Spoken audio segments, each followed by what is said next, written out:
Cycle ಸವಾರಿ ಮಾತಿನ ಲಹರಿ. ಪ್ರಸ್ತುತಿ ಜಾಂಪಣ್ಣ ಆಶಿಹಾಳ್.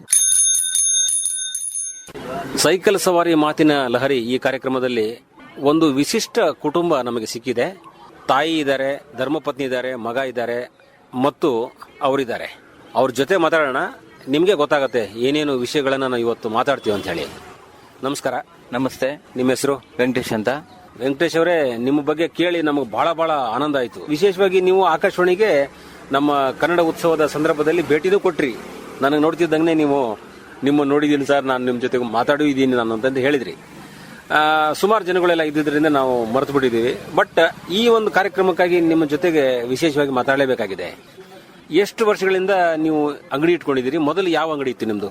ಮೊದಲು ಸೈಕಲ್ ಶಾಪ್ ಇತ್ತು, ನಂತರ ಚಿಲ್ಲರೆ ಅಂಗಡಿ ಎರಡು ಒಟ್ಟಿಗೆ ಆಯ್ತು. 84ನೇ ನಂತರ ಸೈಕಲ್ ಶಾಪ್ ಹೋಗಿದ್ದೇನೆ, ಬರೀ ಚಿಲ್ಲರೆ ಅಂಗಡಿ ಉಳ್ಕೊಂಡಿದ್ದೆ. ಸೈಕಲ್ ಶಾಪ್ ಹೋಯ್ತಾ? ಅವಾಗ ನಾವು ಕಾರ್ಖಾನೆ ಕೆಲಸಕ್ಕೆ ಸೇರ್ಕೊಂಡೆ. ನಮ್ಮ ತಂದೆ ಒಬ್ಬರೇ ಮಾಡ್ಲಿಕ್ಕೆ ಆಗ್ತಾ ಇರ್ಲಿಲ್ಲ. ಆ ಉದ್ದೇಶದಿಂದ ಈ ಅಂಗಡಿ ಮಾತ್ರ. ಯಾವ ಕಾರ್ಖಾನೆ? ಇದು ಫ್ರೀಜೆಂಬ್ರಲ್ ಅಂತ ಫ್ಯಾಕ್ಟರಿ ಹೋಗ್ತಾ ಇದೆ. 10 ವರ್ಷ ಕೆಲಸ ಮಾಡಿದ್ದೆ, ಅದು ಫ್ಯಾಕ್ಟರಿ ಮುಚ್ಚಾಯ್ತು. ನಂತರ ಇಲ್ಲಿದ್ದೀನಿ. ಓಕೆ. ಕೈಯಲ್ಲಿ ಬೇರೆ ಬೇರೆ ಉದ್ಯೋಗಗಳು ಗೊತ್ತು ನಿಮ್ಗೆ? ಏನೇನು ಮಾಡಿದ್ರೆ ಏನೇನು ಜೀವನಕ್ಕೆ ಆಧಾರ ಆಗತ್ತಂತೆಲ್ಲ ಗೊತ್ತು. ಸೈಕಲ್ ಅಂಗಡಿ ನಡೆಸಿದ್ರಲ್ಲ ಮೊದಲು. ಈ ಅಂಗಡಿ ಮುಂಚೆ ಸೈಕಲ್ ಶಾಪ್ ನಮ್ಮ ತಂದೆಯವರು ನಡೆಸ್ತಾ ಇದ್ದು ಮೂಲ ಅದು. ಇದ್ರಲ್ಲಿ ನಾವು ಶಾಲೆಗೆ ಮುಂಚೆ ಹೋಗುವ ಬರುವ ಸೈಕಲ್ ರಿಪೇರ್ ಮಾಡುವ ಮಂತ್ರ. ಆಮೇಲೆ ಈ ಅಂಗಡಿ ಇಲ್ಲಿ ಬೇರೆ ಕಡೆ ಇದ್ದು ಇಲ್ಲಿ ಬರ್ತು. ಇದೇ ಆಕೆ 5ನೇ ಮುಖ್ಯ ರಸ್ತೆಯಲ್ಲಿ ಇದೆ ನಮ್ಮ ಅಂಗಡಿ. ಸಾರ್ವಜನಿಕ ಹಾಸ್ಟೆಲ್ ಎದುರುಗಡೆ 5ನೇ ಮುಖ್ಯ ರಸ್ತೆ, ವಿಜಯನಪುರಂ ಅಲ್ಲಿ ಇದೆ. ಇಲ್ಲಿ ಬಂದಾಗ ಏನಾಯ್ತು, 76ನೇ ಇಸ್ವಿಲಿ ಇಲ್ಲಿ ಬಂತಂತೆ. ನಮಗ್ ಗೊತ್ತಿಲ್ಲ. ಹಂಗೆ ನಮ್ಮ ತಾಯಿಯವರು 76ನೇ ಇಸ್ವಿಲಿ ಇಲ್ಲಿ ಅಂಗಡಿ ಸ್ಥಾಪನೆ ಮಾಡಿದ್ರು. ನಂತರ ಈಗ ಇನ್ನೊಂದು ವರ್ಷ ಆದ್ರೆ 2 ವರ್ಷ ಆದ್ರೆ 50 ವರ್ಷ ಆಗುತ್ತೆ. 50 ವರ್ಷದಿಂದ ಒಂದ್ ಅಂಗಡಿ ನೋಡಿ ಒಂದು ಪ್ರಮಾಣದಲ್ಲಿ ಇದೆ. ಅದು ಏನಾರ ಸ್ವಲ್ಪ ಬದಲಾವಣೆ ಮಾಡಿದ್ರೆ? ಮೊದಲು ಹಂಚಿನ ಅಂಗಡಿ ಇತ್ತು, ನಂತರ ಇದು 2005ರಲ್ಲಿ ತಾರಸಿ ಮಾಡಿದಾನೆ ಅಂಗಡಿ ಬದಲಾವಣೆ ಆಯ್ತು. ತುಂಬಾ ಸಣ್ಣ ಅಂಗಡಿ ಇಟ್ಕೊಂಡಿದ್ದೀರಿ. ಕಿರಾಣಿನೂ ಇಲ್ಲ ಆ ಕಡೆ ಅಂತ ಹೇಳೋಂಗಿಲ್ಲ, ಆ ಕಡೆ ಎಲೆಕ್ಟ್ರಾನಿಕ್ ಗುಡ್ಸ್ನು ಇದಾವೆ, ಲೈಟ್ ಇದೆ, ಮತ್ತೆ ಇತ್ಯಾದಿಗಳೆಲ್ಲ ವಸ್ತುಗಳು. ಇಷ್ಟು ಸಾಕಾಗುತ್ತೆ, ನಡೀತಾ ಇದೆ ಜೀವನ. ಓಕೆ. ಆ ಸಂತೋಷಕರವಾದಂತಹ ಭಾವನೆ ಇದೆಯಲ್ಲ, ಅದು ನಮಗೆ ತೃಪ್ತಿ ಅಂತ ಅನಿಸೋ ರೀತಿ ಕಾಣಿಸುತ್ತೆ ನಿಮ್ಮಲ್ಲೆಲ್ಲ ನೋಡಿದ್ರೆ. ತೃಪ್ತಿ ಇದೆ, ಬಹಳ ತೃಪ್ತಿ ಇದೆ ಅಲ್ಲ. ಈ ಕನ್ನಡ ಮಾತನಾಡಿ ಅಂತ ಹೇಳಿ ನೀವು ಬೋರ್ಡ್ ಹಾಕಿದಿರಿ, ಏನು ವಿಶೇಷತೆ? ಅದು ಭಾಷಾ ಅಭಿಮಾನ, ನಾಡಿನ ಭಾಷಾ ಅಭಿಮಾನಕ್ಕೋಸ್ಕರ ಹಾಕಿದ್ದೀರಾ? ಅಂದ್ರೆ ಜನ ಯಾರು ಇಂಗ್ಲಿಷ್ ನಲ್ಲಿ ಮಾತಾಡ್ಕೊಂಡು ಏನಾರ ನಿಮ್ ಜೊತೆ ಮಾತಾಡಬಾರ್ದು ಅಂತ ಅಲ್ಲ. ಆ ರೀತಿ ಹೆಚ್ಚಾಗಿ ಅದ್ ನೋಡಿದ ತಕ್ಷಣ ಬದಲಾಗುತ್ತಾರೆ. ಪರಿಸರ ಕೊಟ್ರೆ ಅದು ತನಗೆ ತಾನೇ ಬರುತ್ತೆ ಅನ್ನೋ ಒಂದು ಉದ್ದೇಶದಿಂದ ರೀತಿ ಹೇಳ್ಬಾರ್ದು. ಸಾಮಾನ್ಯವಾಗಿ ಅಂಗಡಿಗೆ ಬರೋರೆಲ್ಲರೂ ಕನ್ನಡದಲ್ಲೇ ಮಾತಾಡ್ತಾರೆ. ಅನ್ಕೋಣ. ಗೊತ್ತಿಲ್ಲದವ್ರಿಗೆ ನಾನೇ ಒಂದ್ಸರಿ ಮಕ್ಳಿಗೆ ಹೇಳ್ತಾ ಇರ್ತೀನಿ, ಅವ್ರು ಪೆನ್ ತಗೊಳಕ್ ಬಂದ್ರೆ ನಿನ್ನ ಹೆಸರು ಕನ್ನಡ ಬರೀ ಅಂತೀನಿ. ಅವರು ಇಂಗ್ಲಿಷ್ ಬ್ರೇಕ್ ಕನ್ನಡದ ಬರೀ ಅಂತಾನೆ ಬರೆಸ್ತೀನಿ. ನೋಡಿ, ಈಗ ಒಂದು ಸೈಕಲ್ ಅಂಗಡಿ ನಡೆಸಿದ್ರಿ, ಆಮೇಲೆ ಈ ರೀತಿಯಾದಂತ ಒಂದು ಸಣ್ಣದು ಎಲ್ಲವೂ ಕೂಡ ಇಟ್ಕೊಂಡಿದ್ದೀರಿ. ಕಿರಾಣಿ, ಕೆಲವು ಸೋಪು, ಎಣ್ಣೆ ಇತ್ಯಾದಿ ಎಲ್ಲ ವಸ್ತುಗಳಿವೆ. ಸ್ವಲ್ಪ ಇಲ್ಲಿ ಬಂದಾಗ ಅವ್ರಿಗೆ ಏನು ಬೇಕೋ ಅದು ಸಿಕ್ಬಿಡುತ್ತೆ. ಇಲ್ಲಿ ಏನು ಸಿಗುತ್ತೆ ಅಗತ್ಯ ಸಿಗುತ್ತೆ. ಹಿನ್ನೆಲೆಯಲ್ಲಿ ರೇಡಿಯೋ ಈಗ ಬರ್ತಾ ಇದೆ. ರೇಡಿಯೋ ಕೇಳ್ತಾನೆ ಇದೀರಿ. ಎಷ್ಟು ವರ್ಷದಿಂದ ನೀವು ಕೇಳ್ತಾ ಇದೀರಿ? ನಾನು ಹುಟ್ಟಿರೋದು 68ರಲ್ಲಿ. ನಮ್ಗೆ ನೆನ್ಪು ಬಂದಂಗೆ 65ರಿಂದನೂ ಕೇಳ್ತಾ ಇದ್ರಿ. ಸಣ್ಣವರಿದ್ದಾಗಲಿಂದ ನಿಮ್ಮ ಕಿವಿಗೆ ಈ ರೇಡಿಯೋ ನಾದ ಬೀಳ್ತಾ ಇದೆ. ಹೌದೌದು. ಮತ್ ಪುನಃ 80ನೇ ಇಸ್ವಿಲಿ ಒಂದು ನಾಟಕ ಕೇಳಿದ್ದೆ. ಯಾವುದು ಅಂದ್ರೆ ಸಿಂಧೂರ ಲಕ್ಷ್ಮಣ ಅಂತ. ಆ ನಾಟಕದ ಮಾತ್ರ ಹಾಕ್ಸಿದೆ ನಿಮ್ಗೆ. ಅದ್ರ ಮೊದಲನೇ ಬಹುಮಾನ ಬಂತು ಮಗನಿಗೆ. ಯಾವಾಗ ಆ ನಾಟಕದ ಪ್ರಭಾವ ನಿಮ್ಗೆ ಬಹಳ ಒಂಥರ ಈ ಭಾವಪರಶವಾಗಿ ಈ ಮಾತು ಹೇಳ್ತಾ ಇದ್ರಿ. ಅಂದ್ರೆ ಮಗನ ಮೇಲಿನ ಒಂದು ಪ್ರೀತಿನೂ ಇದೆ, ಮತ್ತೆ ಮಗನಿಗೆ ಆ ದಿಶೆಯಲ್ಲಿ ನೀವು ಬೆಳೆಸಿದ್ರ ಪ್ರತೀಕವಾಗಿ ಮಾತಾಡ್ತಿದ್ದೀರಿ. ಮಗನ ಹೆಸರೇನು? ಭುವಂತ್ ಇಲ್ಲೇ ಇದ್ದಾರೆ. ನೋಡ, ಅವ್ರ ಜೊತೆ ಮಾತಾಡೋಣ. ಭುವಂತ್, ಯಾವ ಕ್ಲಾಸ್ ಅಪ್ಪ? ನಾನು ಈಗ ಫಸ್ಟ್ ಇಯರ್ PUC ಓದ್ತಿದ್ದೀನಿ, ಮರಿಮಲ್ಲಪ್ಪ ಕಾಲೇಜ್. ಹೌದಾ, ಫಸ್ಟ್ ಇಯರ್ PUC. ನೋಡಪ್ಪ, ನಾನು ನೋಡಿದೆ ಎಲ್ಲ ಫೈಲ್ ಮೇಂಟೈನ್ ಮಾಡಿದ್ದಾರೆ. ನೀವು ಸಣ್ಣದಾಗ್ಲಿಂದ ಸೈಕಲ್ ಮೇಲೆ ಕೂತಿದ್ದ ಚಿತ್ರಗಳೇ ಇವೆ ಎಲ್ಲ ಕಡೆ. ಹೌದು. ಅದ್ರ ಸೈಕಲ್ ನಿನಗೆ ಇಷ್ಟವಾದದ್ದನೋ ಅಥವಾ ನಿನಗೆ ಆಟದ ವಸ್ತು ಆಗಿತ್ತು ಹೇಗೆ, ಅಥವಾ ಬರ್ತಾ ಸೈಕಲ್ ಅಂತ ಹೆಂಗ್ ಪ್ರೀತಿ ಮಾಡಿದೆ ನೀನು? ಯಾಕೆಂದ್ರೆ ನನಗಿನ್ನು ಚಿಕ್ಕವನು. ಸೈಕಲ್ ದಿಂದ ಅಂದ್ರೆ ನಂಗೆ ಜಾಸ್ತಿ ಸುಸ್ತಾಗಲ್ಲ. ಮೆರವಣಿಗೆ ಹೋಗ್ಬೇಕಾರೆ ನಡ್ಕೋದ್ರೆ ಸುಸ್ತಾಗ. ಹಿಂಗೆ ಕೆಲವರಂತರ ಸೈಕಲ್ ಹೊಡೆದ್ರೆ ಸುಸ್ತಾರೆ. ಇಲ್ಲ, ನಡ್ಕೋಗಕ್ಕಿಂತ ಸೈಕಲ್ ಅಲ್ಲಿ ಹೋದ್ರೆ ಬೇಗನೂ ಹೋಗ್ಬೋದು. ನೆನಪಿದೆ ನಿನ್ಗೆ? ನೀನ್ ಸಣ್ಣವಿದ್ದಾಗ ಎಲ್ಲೆಲ್ಲಿ ಪಾರ್ಟಿಸಿಪೇಟ್ ಮಾಡಿದ್ದು, ಭಾಗವಹಿಸಿದ್ದು, ಪ್ರಶಸ್ತಿ ತಗೊಂಡಿದ್ದು, ಅನೇಕ ಕಡೆ ನೀನು ಫಸ್ಟ್ ಪ್ರೈಸ್ ತಗೊಂಡಿದ್ಯಾ? ಹೌದು, ನೆನಪಿದೆ. ಇಲ್ಲ, ಯಾವ್ದ್ರಲ್ಲಿ ಫಸ್ಟ್ ಬಂದಿದ್ದು? ನಂಗೆ ಚಿಕ್ಕ ವಯಸ್ಸಲ್ಲಿ, ನಾನು ಇನ್ನು 5 ವರ್ಷ ಆಗ ದಸರಾದವರು ತ್ರಿಚಕ್ರ ಸೈಕಲ್ ನಲ್ಲಿ ಕಾಂಪಿಟೇಷನ್ ಮಾಡಿದ್ರು. ಅವಾಗ ನಮ್ಮಪ್ಪ ಕರ್ಕೊಂಡ್ ಹೋಗಿದ್ರು. ಆಗ ನಂಗೆ ಫಸ್ಟ್ ಪ್ಲೇಸ್ ಬಂದಿತ್ತು. ಅಲ್ವಾ? ಅದು ಸೈಕಲ್ ಯಾವತ್ತು ನಿನ್ನ ಜೊತೆಗೆ ಇರುತ್ತೆ ಅನ್ನಂಗಾಯ್ತು. ಈಗ ನೀನು ಫಸ್ಟ್ PUC ಅಂದಿಯಲ್ಲ, ಹೆಂಗ್ ಹೋಗ್ತೀಯ ಕಾಲೇಜಿಗೆ? ಈಗ ಸದ್ಯಕ್ಕೆ ಅಪ್ಪ ಬಿಟ್ಕೊಡ್ತಿದ್ದಾರೆ, ಇನ್ನೊಂದ್ ಸ್ವಲ್ಪ ದಿನದಲ್ಲಿ ಸೈಕಲ್ ಅಲ್ಲೇ ಹೋಗ್ತೀನಿ. ಹಂಗೆ, ಯಾಕಂದ್ರೆ ತುಂಬಾ ಟ್ರಾಫಿಕ್ ಇರುತ್ತೆ, ಎಚ್ಚರಿಕೆ ಬೇಕಾಗತ್ತೆ, ಸ್ವಲ್ಪ ಜಾಗೃತಿ ವಹಿಸಲಿಕ್ಕೆ ಆದಷ್ಟು ಮಕ್ಕಳಿಗೆ ಕೊಡಬಾರ್ದು ಅನ್ನೋ ಉದ್ದೇಶಕ್ಕೆ. ನಿನಗೆ ಚೆನ್ನಾಗಿ ಬರುತ್ತೆ ಸೈಕಲ್ ಓಡಿಸಕ್ಕೆ? ಹೌದು, ಯಾಕೆಂದ್ರೆ ತುಂಬಾ ವರ್ಷ ಏನೋ ಎಕ್ಸ್ಪೀರಿಯನ್ಸ್ ಇದೆ, ಅನುಭವ ಇದೆ. ಚೆನ್ನಾಗಿ ಓದು ಮರಿ. ನಿನ್ನ ಅಪ್ಪ ನಿನ್ ಮೇಲೆ ಬಹಳ ಪ್ರೀತಿ ಇಟ್ಕೊಂಡಿದ್ದಾರೆ. ಮತ್ತೆ ನೀನು ನಾಳಿನ ಭವಿಷ್ಯ ನಿನ್ ಕೈಯಲ್ಲಿ ತುಂಬಾ ಸಮೃದ್ಧವಾಗಿದೆ. ಬಹಳ ಚೆನ್ನಾಗಿ ನೀನ್ ಸಾಧನೆ ಮಾಡ್ತೀಯ ಅಂತ ಅನ್ಸುತ್ತೆ. ವೆಂಕಟೇಶ್ ಅವರೇ, ಈ ಸೈಕಲ್ ಅಂತ ಅನ್ನೋದು ಈಗ ಎಲ್ಲೋ ಅಲ್ಲಿ ಇಲ್ಲಿ ಓಡಾಡಿರ್ಬೋದು ನೀವು. ಹೌದು, ನಿಮ್ಗೆ ತುಂಬಾ, ಯಾಕಂದ್ರೆ ಸೈಕಲ್ ಅಂಗಡಿನೇ ಇಟ್ಕೊಂಡಿದ್ರೆ ಎಲ್ಲೆಲ್ಲಿ ಓಡಾಡಿದ್ರಿ? ಸರ್, ನಾನು ಇಲ್ಲಿಂದ ಬೆಂಗಳೂರು ಹೋಗಿದ್ದೆ, ನಾನು ನಮ್ಮ ಸ್ನೇಹಿತರು ಇಬ್ಬರುವೆ. ಬೆಂಗಳೂರಿಗೆ ಸೈಕಲ್ ಮೇಲೆ ಹೋದ್ರಾ? ಹೌದಾ? ಅದು ರಾತ್ರಿ ಸಂಜೆ 6 ಗಂಟೆ ಬಿಟ್ಟಿದ್ದು, ಬೆಳಗಿನ ಜಾವ 4 ಗಂಟೆ ತಲುಪಿದ್ದು. ರಾತ್ರಿ ಸೈಕಲ್ ಓಡಿಸಿದ್ರಾ? ಹೌದು. ಯಾವ ವರ್ಷ? 82ನೇ ಇಸ್ವಿ ಮಾರ್ಚ್ 1ನೇ ತಾರೀಕು. ನೆನಪಿದೆ ಡೇಟ್? ಏಪ್ರಿಲ್ 30 ಇಲ್ಲಿಂದ ಹೊರಟ ಮಾರ್ಚ್ 1 ಕಲ್ಲು ತಲುಪ್ತು. ಏನ್ ರಾತ್ರಿ ಸ್ನೇಹಿತರು ಬೆಳಕು ಬೆಳಕು ಅಂದ್ರೆ ಎದುರುಗಡೆ ಲಾರಿಗಳು ಬಸ್ಗಳು ಬರ್ದ ಆ ಬೆಳಕು. ಮತ್ತೆ ನಾವು ಟಾರ್ಚ್ ತಗೊಂಡಿದ್ದು, ಮತ್ತೆ ಪಂಪು, ಅದಕ್ಕೇನ್ ಪಂಚರ್ಗೆ ವ್ಯವಸ್ಥೆ, ಏನೇನು ಆದ್ರೆ ಗಾಡಿ ಕೆಟ್ಟವ್ರು ಏನ್ ಬೇಕೋ ಅದಕ್ಕೆಲ್ಲ ಏನೇನ್ ಬೇಕೆಲ್ಲ ವ್ಯವಸ್ಥೆ ಮಾಡ್ಕೊಂಡು ಹೋಗಿದ್ದು. ಬೆಂಗಳೂರಿಗೆ ಹೋಗಿ ಯಾವ ಕಾರಣಕ್ಕೆ ಹೋಗಿದೆ? ಸೈಕಲ್ ಹೋಗ್ಲೇಬೇಕು, ಸೈಕಲ್ ಪ್ರದರ್ಶನದಲ್ಲಿ ನಾವು ಅಲ್ಲಿ ಗಂಟೆ ತಲುಪಬೇಕು ಅನ್ನೋ ಉದ್ದೇಶದಲ್ಲೇ ಹೋಗಿದ್ವಿ ನಾವು. ಸುಮಾರು ಜನಗಳಿದ್ರ ಅಥವಾ ನೀವಷ್ಟೇ ಇದ್ರ? ನಾನು ನಮ್ಮ ಸ್ನೇಹಿತರು ಇಬ್ರೇ ಮಾತ್ರ ಹೋಗಿದ್ದೆ. ಯಾಕಂದ್ರೆ ಅದು ಹೊಂದ್ಕೊಳ್ಳೋ ಮನ್ಸಿರ್ಬೇಕು, ಇಲ್ಲ ಅಂದ್ರೆ ಅದು ವಾಪಸ್ ಬಂದ್ಬಿಡುತ್ತೀವಿ. ಇಲ್ಲ ಅಂದ್ರೆ ಹೆಸರು ಶಿವಶಂಕರ್ ಅಂತ. ಶಿವಶಂಕರ್ ಅಲ್ವಾ? ನೋಡಿ, ಅಷ್ಟು ಪ್ರೀತಿಯಿಂದ ಇಬ್ರು ಮಾತಾಡ್ಕೊಂಡು ಮೊದ್ಲೆಲ್ಲ ಸ್ನೇಹಿತರೆಲ್ಲ ಸೇರ್ಕೊಂಡು ಟ್ರಿಪ್ ಹೋಗೋರು. ಅಲ್ಲಿ ನದಿ ದಂಡೆಗೋ, ಸ್ನಾನಕ್ಕನೋ, ಅಥವಾ ಸಂಕ್ರಾಂತಿ ಟೈಮ್ ನಲ್ಲೋ, ಅಥವಾ ಬೇರೆ ಏನೋ ಒಂದು ಟ್ರಿಪ್ಪಿಗಂತ ಸುಮ್ನೆ ಒಂದು ರೌಂಡ್ ಹೋಗಿ ಬರ್ಬೇಕಂತ ಹೋಗ್ತಿದ್ರು ಜನ ಮೊದಲು ಜಾಸ್ತಿ. ಆ ರೀತಿ ಮತ್ತೆ ಬೇರೆ ಬೇರೆ ಸ್ಥಳಗಳಿಗೆ ಹೋಗಿದ್ದೀರಾ? ಶ್ರೀರಂಗಪಟ್ಟಣಕ್ಕೆ ಒಂದ್ಸರಿ 8 ಜನ 10 ಜನ ಹೋಗಿದ್ದು. ಆ ಸೈಕಲ್ ಪಂಚರ್ ಆಗಿ ಒಂದ್ ಸೈಕಲ್ ನ ಒಬ್ರು ತಳ್ಕೊಂಡಿದ್ದಾನೆ, ಒಬ್ರು ಹೊಡ್ಕೊಂಡು ಸೈಕಲ್ ಹಿಡ್ಕೊಂಡು ಇನ್ನೊಬ್ರು ಡಬಲ್ ಹೊಡ್ಕೊಂಡು ಎಲ್ಲ ಬಂದಿದ್ದು. ಅದಾಗಿದ ಅನುಭವದಲ್ಲಿ ಬೆಂಗಳೂರಿಗೆ ಹೋಗ್ಬೇಕಾದ್ರೆ ಏನು ವ್ಯವಸ್ಥೆ ಆಗಬಾರ್ದು ಅಂತ ಹೇಳಿ ಏನೇನ್ ಬೇಕು ಸುರಕ್ಷತೆಗೆ ಎಲ್ಲಾ ಸಿದ್ಧತೆ ಮಾಡ್ಕೊಂಡು ಬೆಂಗಳೂರಿಗೆ ಹೋಗಿದ್ದು. ರೇಡಿಯೋ ಮೇಲೆ ನಿಮ್ಮ ಅಭಿಮಾನ ತುಂಬಾನೇ ಇದೆ. ಇದೆ ಸರ್. ಏನೇನು ಕಾರ್ಯಕ್ರಮಗಳನ್ನು ಕೇಳ್ತೀರಿ? ಸುಮ್ಮನೆ ನಿಮಗೆ? ನಮ್ಗೆ ಸಿರಿಗಣಂ ಗೆಲ್ಗೆ ಕಾರ್ಯಕ್ರಮ ಇದೆಯಲ್ಲ, ತುಂಬಾ ಅದ್ಭುತವಾಗಿ ಬರುತ್ತೆ. ಎಂತೆಂತ ವ್ಯಕ್ತಿಗಳಿದ್ದಾರೆ ಅಂತ ಗೊತ್ತಾಗದೆ ಅಲ್ಲಿಂದ ಒಂದು 5 ನಿಮಿಷದಲ್ಲಿ ತುಂಬಾ ಚಿತ್ರಣ ಬಂದಂಗ್ ಬಂದ್ಬಾರ್ದು. ನಿಜ ಮಾತ್ರ ಅದೊಂದು. ಮತ್ತೆ ಚಟ್ಪಚೂರ್ ಮೇಲೆ ನಡೆಯುತ್ತಲ್ಲ, ಅದಂತೂ ತುಂಬಾ ಅದ್ಭುತ ಅಲ್ವಾ? ಖುಷಿ ಆಗ್ಬಿಡುತ್ತೆ. ಖುಷಿಯಿಂದ ಇರ್ತೀರಿ, ನಗಬೇಕು ಅಥವಾ ಒಳ್ಳೆ ರೀತಿಯಲ್ಲಿ ಯೋಚನೆ ಮಾಡಬೇಕು ಅಂತಂದಾಗ ರೇಡಿಯೋ ನಮಗೆ ಜೊತೆಗಿದೆ. ಸತ್ಯ ಸರ್, ಒಳ್ಳೇದ್ ಮಾಡುತ್ತೆ ಅಂತ ಅನ್ನೋದಕ್ಕೆ. ಹೌದು ಸರ್. ಅಮ್ಮ ರೇಡಿಯೋ ತುಂಬಾ ವರ್ಷಗಳಿಂದ ಕೇಳ್ತಾ ಇದ್ದಾರೆ ಅಂತ ಹೇಳಿದ್ರಿ ನೀವು. ಅಮ್ಮನ ಜೊತೆ ಮಾತಾಡ್ತೀನಿ. ಅಮ್ಮ, ನಿಮ್ಮ ಹೆಸರು? ಶಾರದಮ್ಮ. ಶಾರದಮ್ಮರೇ, ಎಷ್ಟು ವರ್ಷದಿಂದ ರೇಡಿಯೋ ಕೇಳ್ತಾ ಇದೀರಿ? ನಾವು 61ನೇ ಇಸ್ವಿಯಿಂದ ಕೇಳ್ತಾ ಇದ್ದೀವಿ. 61 ನೋಡಿ, ಇದು ಕರೆಕ್ಟ್ ಆಗಿ ಕರಾರುವಕ್ಕಾಗಿ ನೆನಪಿದೆಯಲ್ಲ ನಿಮ್ಗೆ? ನನ್ ಮದ್ವೆ ಆಗಿ ಬಂದಿದ್ದು ಅವಾಗ 61ನೇ ಇಸ್ವಿ ಜೂನ್ 28ನೇ ತಾರೀಕು. ಈಗ ಟಿವಿ ಇದ್ದಂಗೆ ಆ ರೇಡಿಯೋ ಅಂತಂದ್ರೆ ಅವಾಗ ನಿಮ್ಗೆ ಹೌದು ಹೌದು, ದೊಡ್ಡ ಭಾರಿ ಗ್ರೇಟ್ ಅಪ್ಪ ರೇಡಿಯೋ ಇದೆ ಮನೆಯಲ್ಲಿ ಅಂತಂದ್ರೆ. ಏನ್ ಕೇಳ್ತಿದ್ರಿ ಅವಾಗ? ಇದು ಯಾವ ಕಾರ್ಯಕ್ರಮ ಅಂದ್ರೆ ಏನೋ ಒಟ್ಟು ಹಾಡುಗಳು ಬರೋದು. ಅದೇ ನಮ್ಮ ಇದ ಬಂದ್ರೆ ಅವ್ರು ಹಿಂದಿ ಹಾಡು ಹಾಕೋರು, ಮಿಕ್ಕಿದ್ ನಮ್ಗೆ ಕನ್ನಡ ಅಂದ್ರೆ ಇಷ್ಟ. ನಮ್ಮ ಮಾವ ಚೇಂಜ್ ಮಾಡೋರು, ಅವ್ರು ಚೇಂಜ್ ಮಾಡೋರು, ಕನ್ನಡದೆಲ್ಲ ಕೇಳ್ತಿದ್ರಲ್ಲ? ಕೇಳ್ತಿದ್ದು. ಅವಾಗೆಲ್ಲ ಕೋರಿಕೆ ಚಿತ್ರಗೀತೆಗಳಾಗಿರ್ಬೋದು, ಬರೋದು, ಅಥವಾ ನಾಟಕಗಳು ಎಲ್ಲ ಬರ್ತಿದ್ವು. ನಾಟಕನೂ ಬರೋದು. ಹೌದು. ರೇಡಿಯೋ ಆ ಕಾಲದಲ್ಲಿ ಒಂದು ಮನರಂಜನೆ ಮಾಧ್ಯಮವಾಗಿ ಸಾಕು ಇಷ್ಟು ಅಂತ ಹೇಳಿ ಆ ಭಾವನೆ ಇತ್ತ? ಅಥವಾ ಇನ್ನೊಂದು ಏನಾರ ಓದಬೇಕು, ನಾವು ಬಹಳಷ್ಟು ತಿಳ್ಕೊಳ್ಬೇಕು, ಅಥವಾ ಬೇರೆ ಬೇರೆ ಕಡೆ ನಾಟಕಕ್ಕೆ ಅಲ್ಲಿ ಹೋಗ್ಬೇಕಂತ ಇರುತ್ತಲ್ಲ? ಅದ್ ಯಾವ್ದು ಇರಲ್ಲ ಆ ತರ. ಅವಾಗನ್ ಪರಿಸ್ಥಿತಿ ಅಲ್ಲಿ ಹಳ್ಳಿಯಿಂದ ಕೇಳಿದ್ರೆ ಸಾಕು, ರೇಡಿಯೋ ಕಿವಿ ಮೇಲೆ ಬಿದ್ರೆ ಇದಕ್ಕಿಂತ ದೊಡ್ಡ ಸಂತೋಷ ಇನ್ನೇನು? ಅಷ್ಟೇ, ಅದು ಇದ್ದಿದ್ ಮನ್ಸಲ್ಲಿ. ಅವ್ರ ಮನೇಲಿ ಏನ್ ಹೇಳ್ತಾರೋ ಅದನ್ನೆಲ್ಲ ನಿರ್ವಹಿಸ್ಕೊಂಡು ಕೆಲ್ಸನ. ಇದ್ರ ಜೊತೆಗೆ ನಾವು ಊಟದೆಲ್ಲ ಕಟ್ತಾ ಅದನ್ನ ಕೇಳ್ತಾ ಇರೋವು. ಬೇಗ ಬೇಗ ಮನೆ ಕೆಲ್ಸ ಎಲ್ಲ ಮುಗಿಸಿ 10-11 ಗಂಟೆಗೆಲ್ಲ ಅಡಿಗೆದು ಕೆಲಸ ಮುಗಿಸಿ ಮತ್ತೆ ಎಲೆ ಕಟ್ಟ ಕೂತ್ಕೊಳ್ಳವೆಲ್ಲ. ಅವಾಗ ಸಂಜೆಗೆ 5 ಗಂಟೆವರೆಗೂ ಆ ಕೆಲಸ ಮಾಡೋ. ಏನ್ ಎಲೆ ಕಟ್ತಿದ್ರಿ? ಊಟದೆಲೆ ಅಂತ ಬರುತ್ತೆ, ಮುತ್ತಿಗೆದೆಲೆ ಅಂತ. ಆ ಎಲೆ ಕಟ್ಟವು.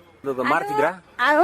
ಹೌದು, ಅಂಗಡಿಗೆ ತಗೊಂಡೋಗೋರು. ನಮ್ಮ ಅತ್ತೆ ಇದ್ರು, ಈ ಹಳ್ಳಿಯವರೆಲ್ಲ ಆ ಎಲೆ ಎತ್ಕೊಂಬರೋರು, ಹಸಿ ಆಗಿರೋದು. ಅದನ್ನೆಲ್ಲ ನಾವು ಸರದ ತರ ಮಾಡಿ ಹೆಂಚಿನ ಮನೆ, ಅವಾಗ ಹೆಂಚಿನ ಮೇಲೆ ಹಾಕಿ ಅದನ್ನೆಲ್ಲ ಒಣಗಿಸಿ ಚೆನ್ನಾಗಿ 1 ವರ್ಷ ಇಡೀ. ಎಷ್ಟೆಷ್ಟು ಕಟ್ತಿದ್ರು ಒಂದಿನಕ್ಕೆ? ಒಂದಿನಕ್ಕೆ ನಾವು ಅವಾಗ ಕಲಿತಿದ್ದು 50 ಎಲೆ ಕಟ್ಟೋದು ಹೆಚ್ಚು. ನಮ್ಮ ಅತ್ತೆ ಕಟ್ಟೋರು 100 ಎಲೆ ಕಟ್ಟೋರು. ಏನು ಎಷ್ಟು ಕೊಡೋರು ಅದಕ್ಕೆ? ಇಷ್ಟೆಲ್ಲ ಕಟ್ಟಿದ್ರೆ ಊಟದೆಲ್ಲ ಕಡಿಮೆ ಸರ್, ಕಡಿಮೆ ಸರ್ ಅವಾಗೆಲ್ಲ. ಅಂದ್ರೆ ನಾವು ಅಂಗಡಿಗೆಲ್ಲ ಹೋಗ್ತಿರ್ಲಿಲ್ಲ, ಕಳಿಸ್ತಿರ್ಲಿಲ್ಲ ನಮ್ಮನ್ನ. ಮನೇಲಿ ಕೆಲಸ ಅವ್ರು ಹೇಳಿದ್ದೆಲ್ಲ ಮಾಡುವ, ಅವ್ರು ತಗೊಂಡೋಗಿ ಊಟದೆಲೆ ಕಟ್ಟುವಾಗ ಅದನ್ನ ತಯಾರು ಮಾಡುವಾಗ ನೀವು ರೇಡಿಯೋ ಕೇಳ್ತಿದ್ರಾ? ಕೇಳ್ತಿದ್ದು. ಅವಾಗ ಕೂತ್ಕೊಂಡ್ ಮಾಡೋ ಕೆಲಸ ಅಲ್ವಾ. ಒಳ್ಳೇದು ಒಳ್ಳೇದು ಒಳ್ಳೇದು, ಚೆನ್ನಾಗಿ ಮಾತಾಡಿದ್ರಿ. ಮನೆಯವರಿದ್ದಾರೆ ಇಲ್ಲಿ. ನಮಸ್ಕಾರಮ್ಮ. ನಮಸ್ತೆ ಸರ್. ನಿಮ್ಮ ಹೆಸರು? ಸೌಭಾಗ್ಯ ಅಂತ. ಸೌಭಾಗ್ಯ ಅವರೇ, ನಿಮ್ಮ ಏನು ಹವ್ಯಾಸಗಳು? ವರ್ಕ್ ಮಾಡ್ತೀನಿ, ಇಲ್ಲಿಂದ ಮೇಲ್ಕೋಟೆಗೆ ಅಪ್ ಅಂಡ್ ಡೌನ್ ಮಾಡ್ತೀನಿ. ಏನ್ ಮಾಡ್ತೀರಿ? ಡೈಲಿ ನಾನು FDA ಹೌದಾ? ಮೇಲ್ಕೋಟೆ ಹೋಗ್ತೀರಾ? ಮೇಲ್ಕೋಟೆಗೆ ಹೋಗ್ತೀನಿ. ನಾವು ಬೆಳಗ್ಗೆ 7:45 ಹೋದ್ರೆ ಸಂಜೆ 7:45 ಆಗತ್ತೆ ಬರೋದು. ಹ್ಮ್. ಅಂದ್ರೆ ನನ್ನ ಮದ್ವೆ ಆಗಿದ್ದು 2007ನೇ ಇಸ್ವಿ. ಅದಕ್ಕಿಂತ ಮುಂಚೆ ಅಂದ್ರೆ ನಂಗೆ ಕೇಳ್ತಾ ಇದ್ದೆ ರೇಡಿಯೋ, ಸಂಡೇ ಫಿಲಂ ಹಾಕೋರಿ ನೋಡಿ, ಫಿಲಂ ಬರೋದಲ್ಲ ಅದು, ಫಿಲಂ ನ ಫುಲ್ಲು ಕೇಳುವೆ. ಫಿಲಂ ಚಲನಚಿತ್ರ ಧ್ವನಿವಾಹಿನಿ, ಧ್ವನಿವಾಹಿನಿ ಅದನ್ನ ಕೇಳ್ತಾ ಇದ್ದೆ. ಈಗಲೂ ಕೂಡ ಚಲನಚಿತ್ರ ಧ್ವನಿವಾಹಿನಿ ಹಾಕ್ತಿವಿ ನಾವು. ಪ್ರತಿ ಸಂಡೇ ಪ್ರಸಾರ ಮಾಡ್ತೀವಿ. ಬಂದಿರೋದ್ರಿಂದ ಇವಾಗ ಅಷ್ಟೇ, ಇವಾಗ ಅದಕ್ಕೆ ಹೋಗಲ್ಲ. ಇವಾಗ ಇದು ಬರುತ್ತಲ್ಲ ಮಕ್ಕಳ ಕಾರ್ಯಕ್ರಮ, ಅದು ತುಂಬಾ ಚೆನ್ನಾಗಿ ಬರುತ್ತೆ, ಅದಕ್ಕೆ ಕೇಳಿದೀನಿ. ನೋಡಿ, ಗಂಡ ಅವರಿಗೆ ಸಾಕಷ್ಟು ಬೇರೆ ಬೇರೆ ಹವ್ಯಾಸಗಳಿವೆ, ಮಗ ಒಳ್ಳೆ ರೀತಿಯಲ್ಲಿ ಓದ್ತಾ ಇದ್ದಾನೆ, ಅತ್ತೆ ಒಳ್ಳೆ ನಗನಗ್ತಾ ನಿಮ್ ಜೊತೆಗೆಲ್ಲ ಇರ್ತಾರೆ. ಈ ಒಟ್ಟಾರೆ ಮನುಷ್ಯನಿಗೆ ಖುಷಿ ಖುಷಿಯಾಗಿ ಇರಕ್ಕೆ ಏನೇನು ಬೇಕನ್ಸುತ್ತೆ ನಿಮ್ಗೆ? ನಮ್ಗೆ ಎಲ್ಲ ಇದೆ ಸರ್, ತೃಪ್ತಿ ಇದೆ. ನೀವು ಕೆಲಸ ಮಾಡ್ತಾ ಇದೀರಿ, ಸುಖಿ ಕುಟುಂಬ ನಮ್ದು, ಆತರ ಇದೆ. ಅಸಲ ಸ್ವಲ್ಪದ್ರಲ್ಲಿ ನಾವು ಬಹಳಷ್ಟು ಸಂತೃಪ್ತಿ ಪಡಬಹುದು, ಏನು ತೊಂದರೆ ಇಲ್ಲ ಅಂತ ಅನ್ಕೋಬಹುದು. ಆದ್ರೆ ಇರುವಂತಹ ಒಂದು ವ್ಯವಹಾರ ಬಿಡಬಾರ್ದು ಅಂತ ಉದ್ದೇಶಕ್ಕೆ ಈ ರೀತಿಯಾಗಿ ಮನೆಯವರು ಅಂಗಡಿ ನೋಡ್ಕೊಂಡು ಹೋಗ್ತಾ ಇದ್ದಾರೆ. ಸೈಕಲ್ ಏನಾರ ಓಡಿಸ್ತಿದ್ರ ಮೊದಲು? ಓಡಿಸಿದೆ ಸರ್, ಅಂದ್ರೆ ಬಿದ್ದ ಮೇಲೆ ಸ್ವಲ್ಪ ಭಯ ಅನಿಸಿ ಇದ್ರ ಅಯ್ಯೋ ಮೇಲ್ಕೋಟೆಲೆ ಓಡಿಸ್ತಾ ಇದ್ದೆ. ಅಲ್ಲಿ ಒಂದು ದೊಡ್ಡ ಚರಂಡಿ ಬರುತ್ತಲ್ಲ, ಅಲ್ಲಿಗೆ ಬಿದ್ದ್ಬಿಟ್ಟಿದ್ದೆ. ಅವಾಗಿಂದ ಭಯ ಆಗಿ ಓಡಿಸೋದೇ. ಅಲ್ಲಿವರೆಗೂ ಸೈಕಲ್ ಮೇಲೆ ಆರಾಮಾಗಿ ಹೋಗ್ತಾ ಇರ್ತೀರಿ, ಬರ್ತಾ ಇದ್ರಿ. ಬಿದ್ಕೊಳ್ಳಿ ಇನ್ನೊಂದ್ಸಲ ಅಲ್ಲ, ಬಿದ್ದವ್ರು ಎದ್ದು ನಿಂತ್ಕೋತಾರಲ್ಲ, ಅಂದ್ರೆ ಭಯ ಬಂದು ಬಿಟ್ಬಿಟ್ಟೆ ನಾನು. ಹೌದಾ? ಬಿಡಬಾರ್ದು ಇನ್ನೊಂದ್ಸಲ, ಯಾಕಂದ್ರೆ ಯಾವಾಗಲಾಗ್ಲಿ ಮನುಷ್ಯ ಬಿದ್ದ ಮೇಲೆನೆ ಹೇಳೋದು. ನಮ್ಮ ವೆಂಕಟೇಶ್ ಅವರು ಚಿತ್ರಗಳನ್ನೆಲ್ಲ ಅಂಟಿಸಿದ್ರಿ, ಒಂದು ಫೈಲ್ ಮಾಡಿದಿರಿ, ಬಹಳ ವಿಶೇಷವಾಗಿ ಮಗನ ಒಂದು ಸಾಧನೆ. ಎಲ್ಲೆಲ್ಲಿ ಸ್ಟೇರಿಂಗ್ ಹಾಕಿದೆ ಈ ಸೈಕಲ್ಗೆ. ಸ್ಟೇರಿಂಗ್ ನೀವೇ ಹಾಕಿದ್ರಾ? ಹೌದು, ಸ್ಟೇರಿಂಗ್ ರೌಂಡ್ ಇದೆ, ಕರೆಕ್ಟ್ ಕಾರ್ ಆಗಿದ್ದಂಗೆ. ಹೌದು, ಆ ರೀತಿ ಮಾಡಿದೀವಿ. ನಮ್ಮ ತಂದೆಯವರು ನಮ್ಗೆ 3 ಚಕ್ರ ಸೈಕಲ್ ಕೊಟ್ಟಿದ್ರು ಆ ದಿನದಲ್ಲಿ, 75ನೇ ಇಸ್ವಿಲಿ ಅಲ್ವಾ? ಅದನ್ನ ನೆನೆಸ್ಕೊಂಡು ಮಗನ್ಗೆ ಕೊಟ್ಟಿರೋದು. ಮಗನ ನೆನಪು ಮಾಡ್ಕೊಂಡು ಮಗನ ಸಾಧನೆ ಬಗ್ಗೆ ನಿಮ್ಗೆ ಯಾಕೆ ಈ ಒಂದು ಎಮೋಷನ್ ಆಗತ್ತೆ? ಅದು ಗೊತ್ತಿಲ್ಲ ಏನಕ್ಕೆ ಅಂತ ಅಲ್ವಾ? ನೋಡಿ, ಬೇರೆ ಬೇರೆ ಅಬ್ದುಲ್ ಕಲಾಂ ಅವರು ವೇಷ ಹಾಕೊಂಡಿದ್ದಾನೆ ಮಗ. ಪ್ರೈಸ್ ಬಂದಿತ್ತಾ? ಇದಕ್ಕೂ ಪ್ರೈಸ್ ಬಂದಿತ್ತು ಸರ್, ಅಬ್ದುಲ್ ಕಲಾಂ. ಅನೇಕ ಸಾಂಸ್ಕೃತಿಕ ಚಟುವಟಿಕೆಗಳಲ್ಲಿ ಮಗ ತೊಡಸ್ಕೊಂಡಿದ್ದಾನೆ. ಸೈಕಲ್ ಹೋಗಿದೀವಿ, ಇಲ್ಲಿಂದ ಟ್ರೈನ್ ಹಾಕೊಂಡು ಧಾರವಾಡದಲ್ಲಿ ಸಿದ್ಧತೆ ಮಾಡ್ಕೊಂಡು ಅಲ್ಲಿ ಮೆರವಣಿಗೆ ಹೋಗಿದ್ದೀವಿ. ಕಲಬುರಗಿಲೂ ಅದೇ ರೀತಿ ಮಾಡಿದೀವಿ. ಒಟ್ಟು ಸಾಹಿತ್ಯ ಸಮ್ಮೇಳನಗಳು ನಡೆದಾಗ ಸಾಮಾನ್ಯವಾಗಿ ಹೋಗಿರ್ತೀವಿ. ಪ್ರತಿಯೊಂದು ಸಾಹಿತ್ಯ ಸಮ್ಮೇಳನಕ್ಕೂ ತಪ್ಪಿಸಿಲ್ಲ. 2014ರಿಂದ ಈಚೆಗೆ ಯಾವ್ದಕ್ಕೂ ತಪ್ಪಿಸಿಲ್ಲ ನಾವು, ಪ್ರತಿಯೊಂದಕ್ಕೂ ಹೋಗಿದ್ದೀವಿ. ಹಾವೇರಿಗೂ ಹೋಗಿದ್ದೀವಿ, ಕಲಬುರಗಿಗೆ ಸ್ಕೂಟರ್ ತಗೊಂಡೋಗಿದ್ದೋ, ಮತ್ತೆ ಸೈಕಲ್ ತಗೊಂಡೋಗಿದ್ದೋ. ನೋಡಿ, ಸೈಕಲ್ಲಿನ ಬಾಲಕ ಪ್ಲಾಸ್ಟಿಕ್ ತ್ಯಜಿಸಿ ಸಂದೇಶ ನೀಡಿದ್ದಾನೆ ಅಂತ ಹೇಳಿ ಒಂದಿದೆ. ಬೈಸಿಕಲ್ ನಲ್ಲಿ ಅಭಿಮಾನಿ. ಈ ಎಲ್ಲಾ ಚಿತ್ರಗಳನ್ನ ರವಿ ಶಶಿ ಬೆಳಕಿನ ಆಟ, ಸೂರ್ಯಗ್ರಹಣ ನಡೀತಲ್ವೇ ಮೈಸೂರಲ್ಲಿ, ಆ ಇದಕ್ಕೆ ಹೋಗಿದ್ದು. ಆ ಇದ್ರಲ್ಲಿ 25 ಚಿತ್ರೀಕರಣ ಬಂದಿತ್ತು ಪತ್ರಿಕೆದು. ಮೈಸೂರಿನ ಕನ್ನಡದ ಕಟ್ಟಾಳುಗಳಿವರು, ಅಲ್ಲಿ ಭುವನ್ ಹೆಸರಿದೆ. ಬಹಳ ಒಂದು ಭಾವಿಕೆ ಸಾರಲಿಕ್ಕೆ ಏನೇನು ಮಾಡಬೇಕು. ಆಮೇಲೆ ಇನ್ನೊಂದು ಇಲ್ಲಿಂದಿದೆ, ಒಂದು ಸಣ್ಣ ಸೈಕಲ್ ಬಳಸ್ಕೊಂಡು ಮೈಸೂರಿನ ಬಾಲಕ ಭವಂತ್ ಜೋಡೆತ್ತು ಮೂಲಕ ಉಳುಮೆ ಮಾಡಿ ತೀರ್ಪುಗಾರರ ಮೆಚ್ಚುಗೆಗೆ ಪಾತ್ರ ಆಗಿದ್ದಾನೆ, ಪ್ರಥಮ ಬಹುಮಾನ ಬಂದಿದೆ ಅಂತೆಲ್ಲ ಇದೆ. ಹೌದು ಸರ್, ಇದು ಕೃಷಿ ಮೇಳ ಫೆಬ್ರವರಿ 24ನೇ ಮೈಸೂರಲ್ಲಿ ಮಹಾರಾಜ ಮೈದಾನದಲ್ಲಿ ನಡೀತು. ಇದ್ರಲ್ಲಿ ನಾ ಏನ್ ಮಾಡಿದೆ, ಸೈಕಲ್ ಮಕ್ಕಳುಗಳು ಕಾಲಿಟ್ಕೊಂಡು ತಳ್ತಾರಲ್ಲ, ಅದನ್ನ ಉಳುಮೆ ಮಾಡೋದಕ್ಕೆ ನೋಡ್ಕೊಂಡು ಯೋಚನೆ ಮಾಡಿ ಆ ರೀತಿ ಮಾಡಿ ಇದು ತಳ್ಕೊಂಡೋಗೋ ರೀತಿ ಮಾಡಿದ್ದೇನೆ. ವೇದಿಕೆ ಮೇಲೆನೆ ತಳ್ಕೊಂಡು ಉಳುಮೆ ಮಾಡೋ ರೀತಿ ಮಾಡಿದ್ದು ಕ್ರಿಯೆ. ಅದು ನೋಡಿ ತುಂಬಾ ಅದ್ಭುತವಾಗಿ ಪ್ರಶಂಸೆ ಬಂತು ಕೃಷಿ ಮೇಳದಲ್ಲಿ. ಅದಕ್ಕೆ ಪ್ರಥಮ ಬಹುಮಾನ ಬಂದಿದೆ. ಆಗ ಬಹಳ ಸಂತೋಷ ಆಗುತ್ತೆ. ಕೂಡು ಕುಟುಂಬದಲ್ಲಿ ಯಾವ ರೀತಿ ಇರಬೇಕು, ಸಂತೋಷವಾಗಿ ನಗನಗ್ತಾ ಇರಬಹುದು ಅಂತ ಅನ್ನೋದನ್ನು ತೋರಿಸಿದ್ರಿ. ಇಲ್ಲೊಂದು ಬಹಳ ಆಶ್ಚರ್ಯದ್ದು ಮತ್ತು ಬಹಳ ಸಂತೋಷದ್ದು, ಈಗ ನಾವು ಗೂಗಲ್ ಮ್ಯಾಪ್ ಹೇಳ್ತೀವಿ. ಹೌದು ಸರ್, ಇಲ್ಲಿ ನೀವು ದೊಡ್ಡ ಪೇಪರ್ಗಳೆಲ್ಲ ಅಂಟಿಸಿ ನಕ್ಷೆ ಮಾಡಿದಿರಿ. ಹೌದು, ಏನ್ ನಿಮ್ಮ ನಕ್ಷೆ ಇದು? ಸರ್, ಇದು ವಿಜ್ಞಾನಪುರಂ ನಕ್ಷೆ ಇದು.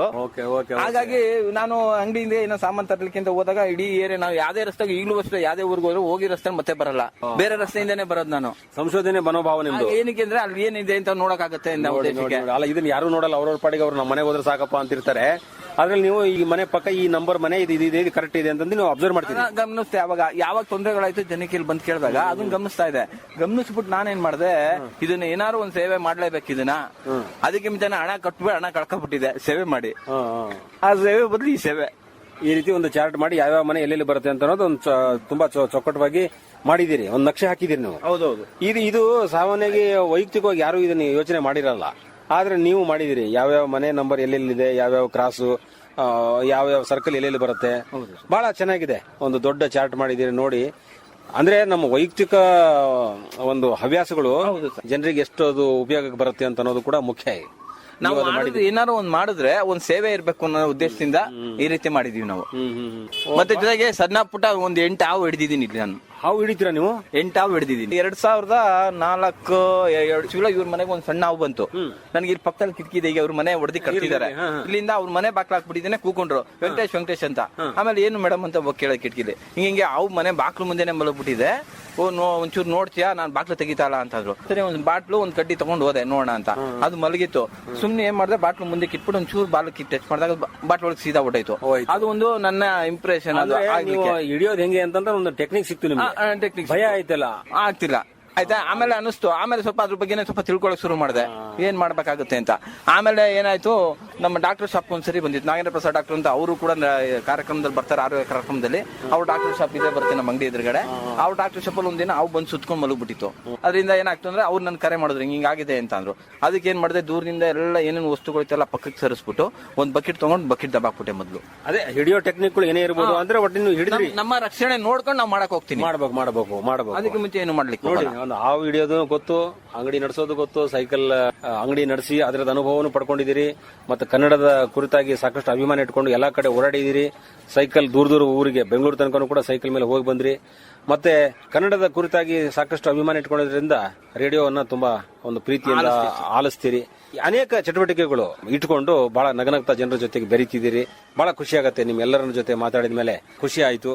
ಹೀಗೆ ನಿಮ್ಮ ಬದುಕಿನಲ್ಲಿ ಸಂತೋಷ ನಳನಳಿಸ್ಲಿ ಅಂತ ಹೇಳಿ ನಾನು ಹಾರೈಸ್ತೀನಿ ಎಲ್ಲ ಕೇಳುಗರ ಪರವಾಗಿ. ಧನ್ಯವಾದ, ನಮಸ್ಕಾರ. ಆಕಾಶವಾಣಿಗೆ ತುಂಬಾ ತುಂಬಾ ಧನ್ಯವಾದಗಳು.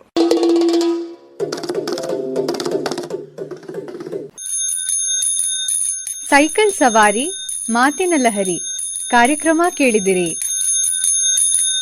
ಸೈಕಲ್ ಸವಾರಿ ಮಾಡಿ ಪ್ರಸ್ತುತಪಡಿಸಿದವರು ಜಾಂಪಣ್ಣ ಆಶಿಹಾಳ್.